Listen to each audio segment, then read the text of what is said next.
అడవులి జీవనాధారం, కొండకోణంలో నివాసం, అనాగరికత, అమాయకత్వం, మూఢనమ్మకాలు, దైవనామ స్మరణ అంటే తెలియని ఆ ఆదివాసీ గ్రామాల ప్రజలు మద్యం, మాంసం లాంటి వ్యసనాలకు స్వస్తి పలికి ఆధ్యాత్మికత వైపు పయనిస్తూ తమ జీవన విధానాల్లో మార్పుకు నాంది పలికారు.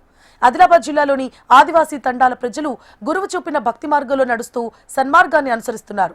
నిత్యం పాండురంగ విఠల అంటూ భజనలు, పూజలు చేస్తూ పాండురంగ విఠలుడిని కొలుస్తున్నారు. కార్తీకం వచ్చిందంటే చాలు వారిలో ఎప్పుడు లేని విధంగా కొత్త ఉత్సాహం. 150 కిలోమీటర్ల పొడవున వందలాది సంఖ్యలో భక్తులు కాలినడకను చేపట్టి మహారాష్ట్రలోని పండరిపురానికి పయనమవుతారు. కార్తీక పౌర్ణమి, ఏకాదశిని పురస్కరించుకొని ఆదిలాబాద్ జిల్లాలో గిరిపుత్రులు చేపట్టే పండరీ చైతన్య యాత్రపై హెచ్ఎంటీవీ స్పెషల్ రిపోర్ట్.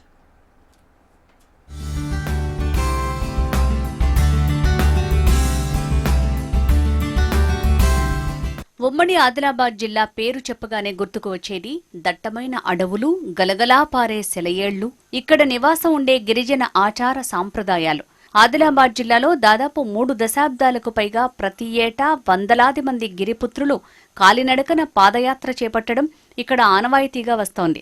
ఇందులో భాగంగా ఆసిఫాబాద్ జిల్లా నుంచి సుమారు 150 కిలోమీటర్ల పాదయాత్ర 80 గ్రామాల మీదుగా చేపట్టి ఆదిలాబాద్ చేరుకుని ఇక్కడి నుంచి ప్రత్యేక ట్రైన్లో పండరీపురానికి చేరుకుంటారు.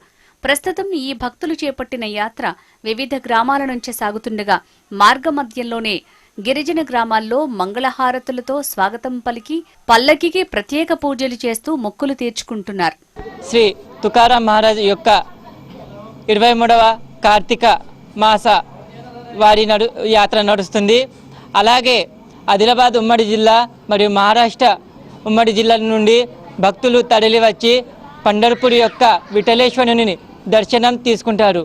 ఆదిలాబాద్ నుండి ట్రైన్ ద్వారా మరి అక్కడ పండర్పూర్ చేరుకొని ఏకాదశి రోజుకు చేరుకొని అక్కడ స్నానాలు అవి ఆచరించుకొని ప్రతి ఏడాది ద్వాదశి నుండి పూర్ణిమ వరకు శ్రీ నామదేవ్ కాంబ్లే గారి యొక్క కుమారుడు అక్కడ ప్రతి సంవత్సరం 5 రోజుల పాటు భోజన వసతి కల్పిస్తారు.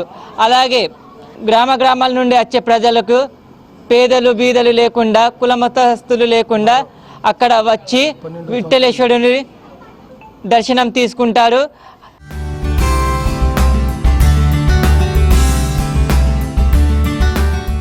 ఆదిలాబాద్, కొమరంభీం, నిర్మల్ జిల్లాలోని కొండకోణంలో అడవులనే నమ్ముకుని జీవనం సాగించే గిరిజనులు కార్తీకం వస్తోందంటే చాలు వీరిలో ఎక్కడా లేని ఆనందం వెల్లివిరుస్తుంది.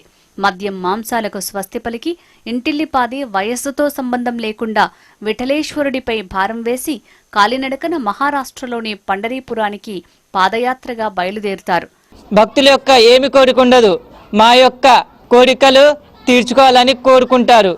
అలాగే అక్కడ ప్రపంచంలో ఎక్కడి లేనటువంటి విధంగా పండర్పురంలో విఠలేశ్వరుని యొక్క మన భక్తులందరూ అతని యొక్క పాదాల మీద పెట్టి మొక్కుతూ ఉంటారు.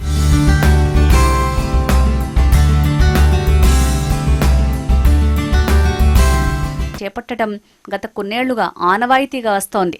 ఈ ప్రాంతానికి చెందిన ఆధ్యాత్మిక గురువు తుకారాం మహారాజ్ నేతృత్వంలో ప్రతి సంవత్సరం విఠలేశ్వరుడి దర్శనం కోసం సామూహికంగా తరలి వెళ్లటం ఆనవాయితీగా వస్తోంది. ఇందులో భాగంగా గత వారం రోజుల క్రితం ఆసిఫాబాద్ నుంచి 2000 మంది భక్తులతో పాదయాత్ర ప్రారంభమైంది. 2000 మంది భక్తులను మరి వారి వెంట తీసుకెళ్తా ఉన్నారు. మరి అందులో గత 23 సంవత్సరాల నుండి ఏదైతే ఉద్యోగ రీత్యా కావచ్చు, రాజకీయంగా మరి వారితో పాటు ఈ